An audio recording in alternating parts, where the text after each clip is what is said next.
L'Antartide, il luogo più inospitale del pianeta e senza dubbio il più misterioso. Una crescente attenzione negli ultimi anni ha portato sotto i riflettori questa fredda landa desolata. Si parla di alieni, di esperimenti governativi top secret, misteriose sparizioni, tecnologie proibite e misteri biologici di ogni tipo. In questo video sveleremo proprio uno di questi misteri, quello legato al lago Vostok, un lago gigantesco, sepolto sotto quasi 4 chilometri di ghiaccio. Una vera e propria capsula del tempo ferma a circa 20 milioni di anni fa. Cosa c'è lì sotto? Una strana anomalia magnetica proveniente dal fondo del lago ha fatto nascere le più svariate ipotesi. Una di queste parla addirittura di una strana sfera metallica sul fondale. Ma cosa c'è di vero? E se ti dicessi che il lago è stato raggiunto con delle trivelle? Che cosa abbiamo trovato in quelle acque purissime? E se ti dicessi che in questo video è stato simulato un viaggio dentro al lago?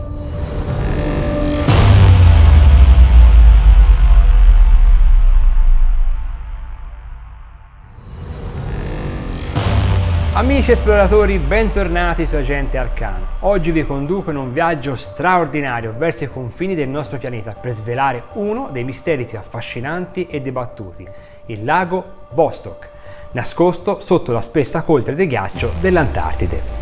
Come preannunciato, e ormai dovreste saperlo, vi farò vedere cosa c'è dentro al lago con una delle mie simulazioni. Come sapete, questo è uno dei tratti distintivi di questo canale, quindi vi aspetto una bella nuotata nelle acque più antiche del mondo.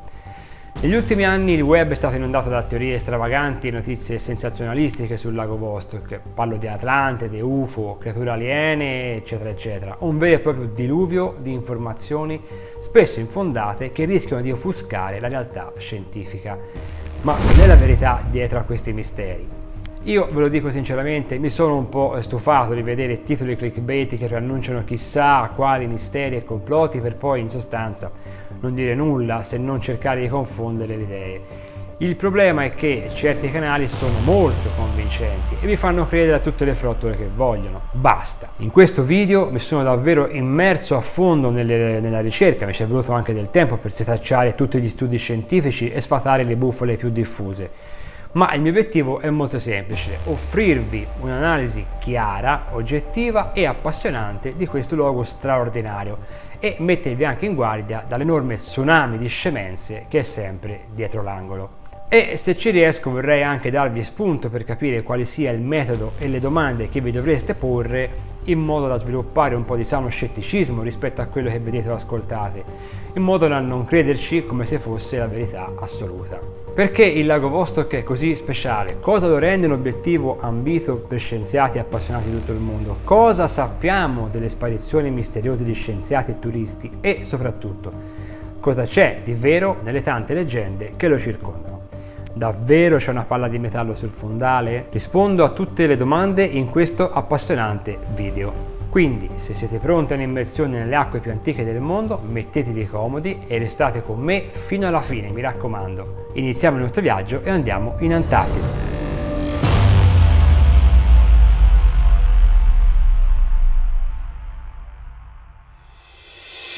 Il lago Vostok è uno dei luoghi più affascinanti e misteriosi del nostro pianeta. Situato sotto la calotta glaciale dell'Antartide orientale, a circa 4.000 metri di profondità, questo lago subglaciale è il più grande tra i numerosi laghi conosciuti sotto il ghiaccio antartico e potrebbe nascondere forme di vita ancora sconosciute.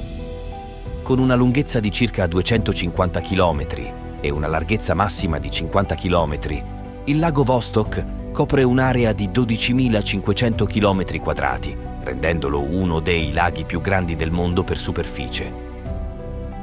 La sua profondità media è di 432 metri, ma in alcuni punti raggiunge i 900 metri. L'acqua del lago ha una concentrazione di ossigeno pari a 50 volte quella dei normali laghi terrestri, rendendola un ambiente estremamente ostile per la vita. Questo è dovuto alla presenza di piccole bolle d'aria intrappolate nel ghiaccio che, sciogliendosi, rilasciano ossigeno e altri gas nell'acqua. Per questo motivo è importante evitare di perforare direttamente il lago, poiché la combinazione di gas e pressione potrebbe causare un effetto simile a quello di una lattina di Coca-Cola agitata. La struttura del lago Vostok è simile a quella degli oceani ghiacciati presenti su Europa, una delle lune di Giove, così come su Encelado, Titania e Oberon, che potrebbero ospitare oceani sotto la loro superficie ghiacciata. Come ha dichiarato lo scienziato Kevin Hand, vice capo dell'esplorazione del Sistema Solare per il Jet Propulsion Laboratory della NASA, quando si parla di Europa non c'è migliore analogia sulla terra del lago Vostok. Proprio come Europa, il lago Vostok è intrappolato sotto il ghiaccio e isolato dalla luce del sole.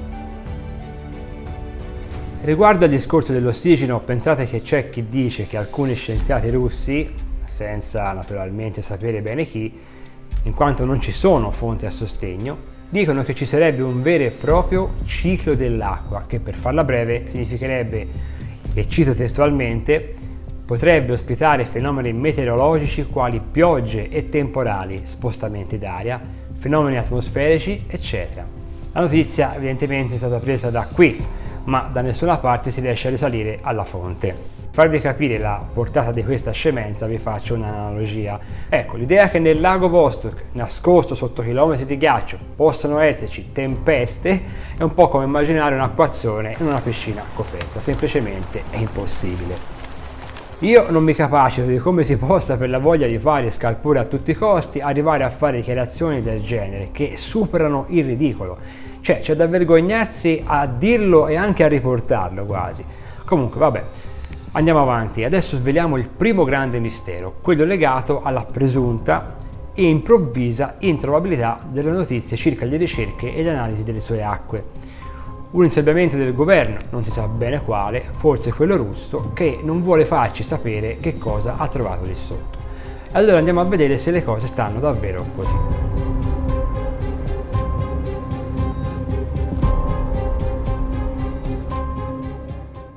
Il lago Vostok è stato scoperto grazie a rilevamenti radar e sismici, oltre che le foto satellitari negli anni 90, confermando le ipotesi dei geografi russi che sospettavano già la sua esistenza intorno agli anni 60, grazie a delle misurazioni che avevano effettuato in occasione di 2 spedizioni.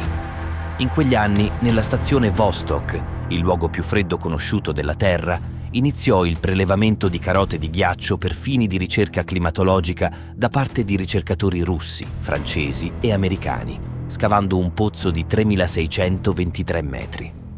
Come si poté constatare in seguito, le trivellazioni si trovavano direttamente sul lago Vostok, che prese appunto il nome dalla stazione russa. La trivellazione venne portata avanti e bloccata solo nel 1999, a 150 metri di distanza dal lago, in seguito ad alcuni accordi internazionali per evitare una contaminazione del lago. A quel tempo infatti si usava cherosene e freon, sostanze che non dovevano per nessun motivo venire a contatto con l'acqua del lago in quanto lo avrebbero contaminato irrimediabilmente. Fortunatamente gli ultimi 60 metri di carotaggio evidenziarono che non si trattava più del ghiaccio della calotta, ma acqua lacustre ghiacciata. È da campioni di questo nucleo di ghiaccio che gli scienziati finanziati dalla NSF americana ritennero di aver trovato prove che l'acqua del lago potesse sostenere la vita. La loro ricerca è stata pubblicata su Science nel 1999, ma per sapere cosa c'è lì sotto dobbiamo aspettare fino al 5 febbraio 2012, quando un team di scienziati russi riuscì finalmente ad arrivare vicino all'acqua, tanto da permetterle di risalire lungo la crepa della perforazione e riempire in parte il pozzo stesso. In questo modo, una volta che l'acqua si fosse completamente congelata, formando un solido tappo, sarebbe stato possibile estrarla tramite carotaggio. Questo processo è stato effettivamente completato quasi un anno dopo, il 10 gennaio 2013. Da qui in avanti c'è una gran confusione nel reperimento di notizie, infatti è da qui che iniziano le speculazioni sulla faccenda, iniziando a sostenere strani complotti governativi e insabbiamento delle prove. Ma come vedremo sono riusciti a trovare il bando della matassa, che è questo. Dal carotaggio del 2012 non si riesce a capire se quel campione di ghiaccio sia stato in qualche modo contaminato. Si ritiene infatti che l'acqua di risalita sia venuta in contatto con gli elementi chimici usati per impedire il congelamento del foro. Da questo momento in poi sembra non esserci ulteriori fasi di ricerca da parte degli scienziati russi e quindi l'insabbiamento. Ma sono riuscito a trovare questo articolo che, guarda caso, è pure di fonte russa, che spiega chiaramente che c'è stato nel 2015 un secondo tentativo di perforazione, stavolta tra l'altro andato anche a buon fine, in quanto si è tenuto conto dei dati di pressione raccolti nella precedente perforazione, in modo da non commettere errori. E non è tutto, inoltre in questo articolo viene riportato anche che cosa hanno trovato. Leggo testualmente: nei campioni sono state scoperte 49 sequenze di DNA di vari organismi, la maggior parte dei quali, a dire il vero, proveniva dalla superficie del pianeta, mentre solo 2 hanno suscitato un reale interesse da parte dei biologi. Uno dei campioni assomigliava a un batterio acquatico che, in teoria, dovrebbe abitare principalmente il suolo paludoso e sicuramente non le acque glaciali e ad alta pressione e a temperature estremamente basse. L'altro campione era completamente sconosciuto agli scienziati e il suo genoma aveva una somiglianza dell'86% con le specie conosciute.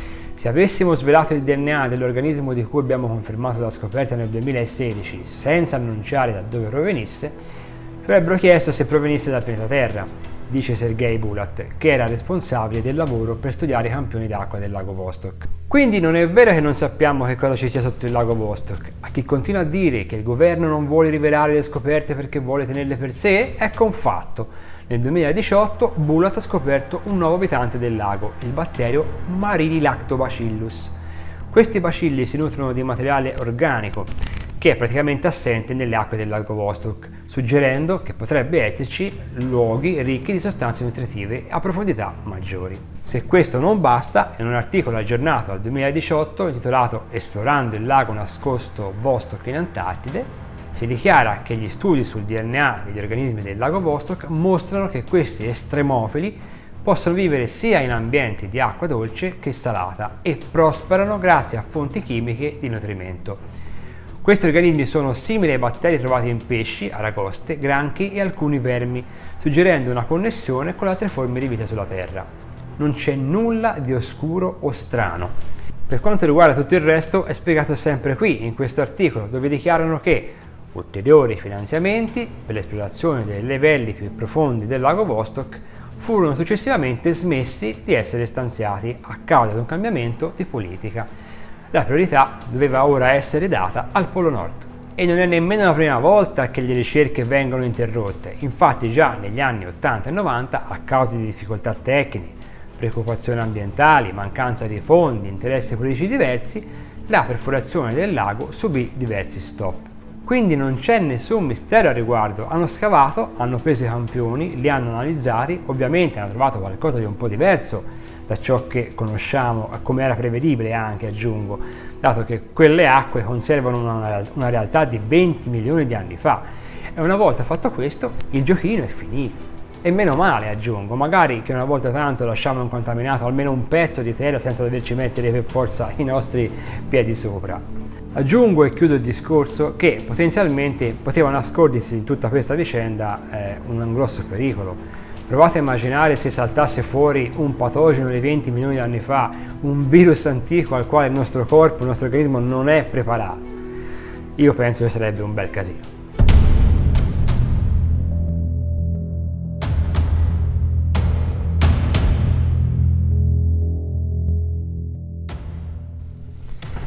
Ci sono due storie legate alle sparizioni, una documentata, l'altra no. Vediamole brevemente. Alcune voci parlano dell'inspiegabile scomparsa di 2 turiste australiane che, dopo aver comunicato con la loro base un non meglio precisato incontro con qualcosa di anomalo nei pressi del lago, sono state intercettate da un elicottero militare e internate in una base americana. Da quanto raccolto da operatori in Antartico, si racconta che le 2 donne australiane, mentre attraversavano il continente antartico sugli sci, una volta giunte sul luogo del lago Vostok, sono state prelevate con la forza da una squadra americana e messe in isolamento in un luogo non precisato sotto il controllo dell'autorità americana. Altro non è stato detto e da allora non si è saputo che fine abbiano fatto le due malcapitate. L'unica cosa certa è che la loro scomparsa cela un mistero collegato con l'ultimo loro collegamento radio effettuato con la base australiana Casey, nel corso del quale affermavano che avevano visto qualcosa che volevano assolutamente riferire, ma di cui non osavano parlare via radio per timore di essere captate. Tuttavia sono state intercettate e messe in isolamento, rendendo ancora più fitto il mistero. Questa notizia la troviamo qui, un sito che parla dei temi legati all'ecospiritualità e ai diritti dei popoli indigeni. Non mi sembra proprio una fonte autorevole e in ogni caso lui, come tutti gli altri, non riportano uno straccio di fonte.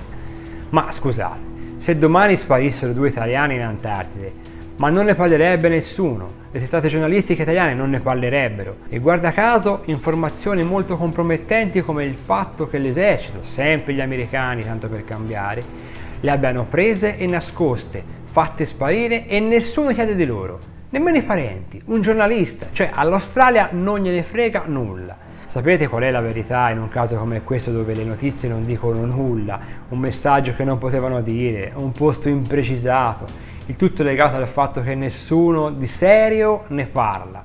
Questa è una bufala, come lo è quella legata ad un gruppo di scienziati scomparsi e riapparsi misteriosamente. Vediamola velocemente. Sempre sul sito si legge che nei primi mesi del 2012 si è verificata la scomparsa di un intero team di scienziati, di cui hanno dato notizia network importanti come la Fox, poi riapparsi improvvisamente dopo una settimana di comunicazioni interrotte. Questo è il comunicato di la Fox, dove il dottor John Priscu, professore di ecologia al Montana State University, dice che il team del Russia's Arctic and Antarctic Research Institute, AARI, ha interrotto per 5 giorni le comunicazioni. Ma l'articolo dice anche che la temperatura stava andando a meno 40 gradi in quanto stava finendo l'estate antartica e le temperature scendevano velocemente. Ricordiamoci anche che alla stazione Vostok è stato registrato il record di meno 89,4 gradi.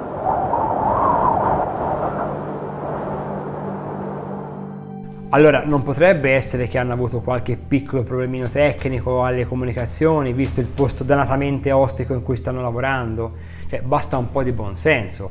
Bisogna per forza dire che sono scomparsi misteriosamente per poi riapparire? Il testo originale, che ha dato origine a innumerevoli articoli e video sensazionalistici, presenta una serie di affermazioni non supportate da prove concrete. Tra queste spicca l'affermazione secondo cui l'area del lago Vostok sarebbe sorvegliata da un numero eccessivo di personale militare e scientifico, con l'NSA americana che avrebbe addirittura perimetrato l'intera zona. Ma non è tutto, se si prosegue la lettura di quello che, ripeto, è un testo che probabilmente ha dato origine a decine di articoli e video sensazionalistici, catastrofici, eccetera, spicca l'affermazione secondo cui l'area del lago Vostok sarebbe sorvegliata da un numero eccessivo di personale militare e scientifico, con l'NSA americana che avrebbe addirittura perimetrato l'intera zona.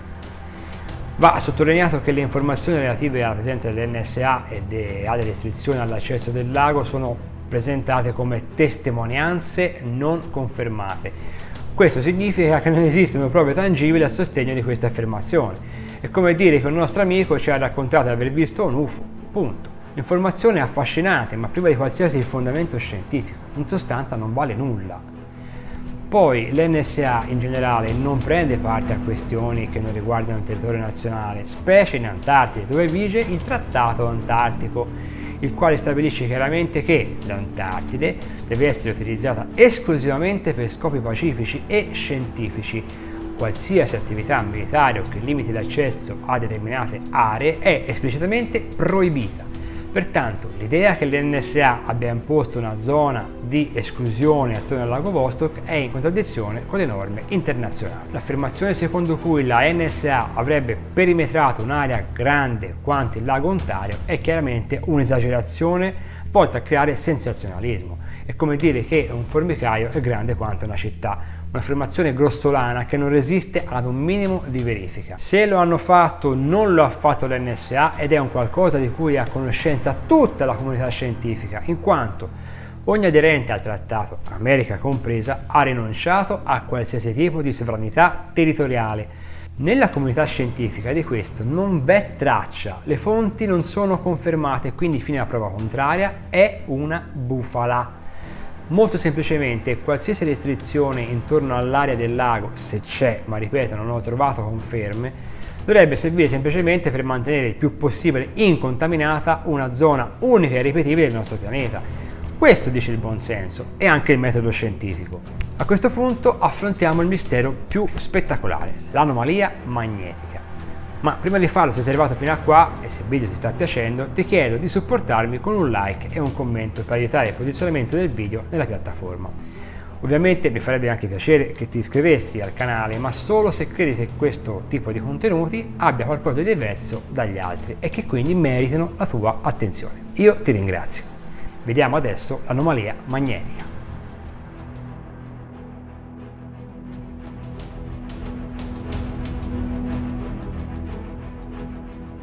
Secondo i dati ufficiali, la temperatura dell'acqua del lago sarebbe di meno 3 gradi Celsius e la forma liquida dell'acqua del lago sarebbe mantenuta dall'enorme pressione causata dalla calotta di ghiaccio. Altre fonti indicano invece che in alcuni punti del lago si raggiungerebbe la temperatura di 19 gradi Celsius e ciò indica che probabilmente al di sotto del lago vi sia una forte attività geotermica. I rilevamenti magnetometrici condotti da Support Office for Aerogeophysical Research nel dicembre del 2000 hanno permesso di individuare un'anomalia magnetica di un microtesla nella zona sud-orientale del lago che si estende su un'area di 105 per 75 km. Questi scienziati e non militari, come qualcuno afferma, erano supportati dalla National Science Foundation e operavano dalla base McMurdo.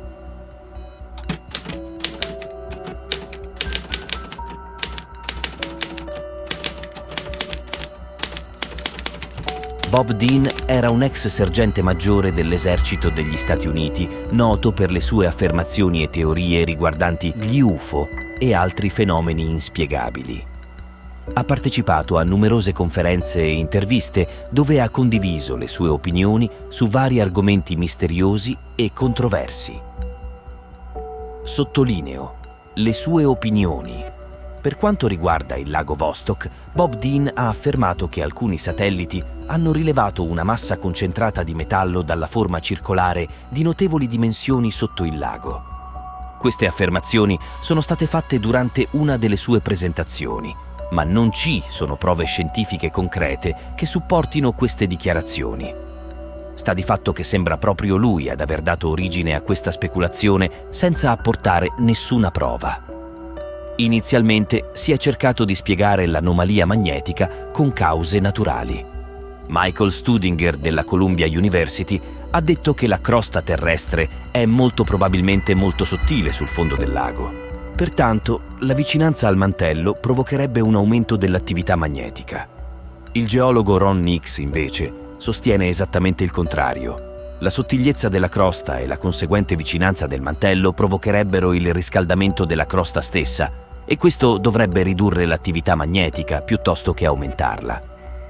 Secondo il professor Thomas Gold, rivista Nexus Australia, l'anomalia sarebbe causata da un'eccezionale concentrazione di xeno, argon e metano che proverrebbero proprio dal mantello.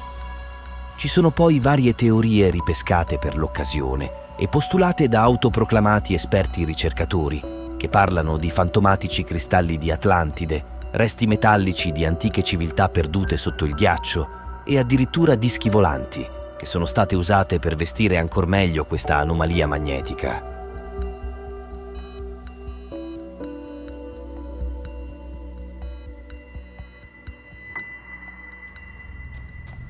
Se avete iniziato a ragionare in modo scientifico, anche voi dovreste concordare con me che delle ultime teorie non vale manco la pena parlarne, ci vorrebbe un secondo a screditarle, in quanto questa teoria di Atlantide in Antartide contrasta con le nostre attuali conoscenze sulla storia climatica della Terra, che sono accettate e condivise da tutta la comunità scientifica mondiale.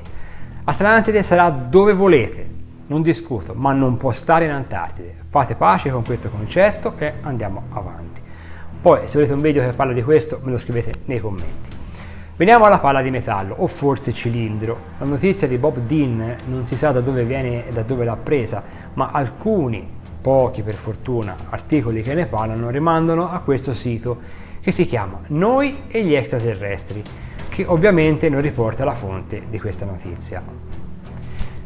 Vuoi mettere per un sito che parla di extraterrestri, instillare l'idea che lì sotto ci sia un immenso disco volante che aspetta solo di essere scoperto, con supporto poi di un ex colonnello, che guarda caso sono sempre gli ex colonnelli quelli che fanno dichiarazioni, ex colonnelli, ex comandanti, strano. Questo è l'articolo del secolo, 105 x 75 km, praticamente è l'astronave di Independence Day, ce l'abbiamo, è lì.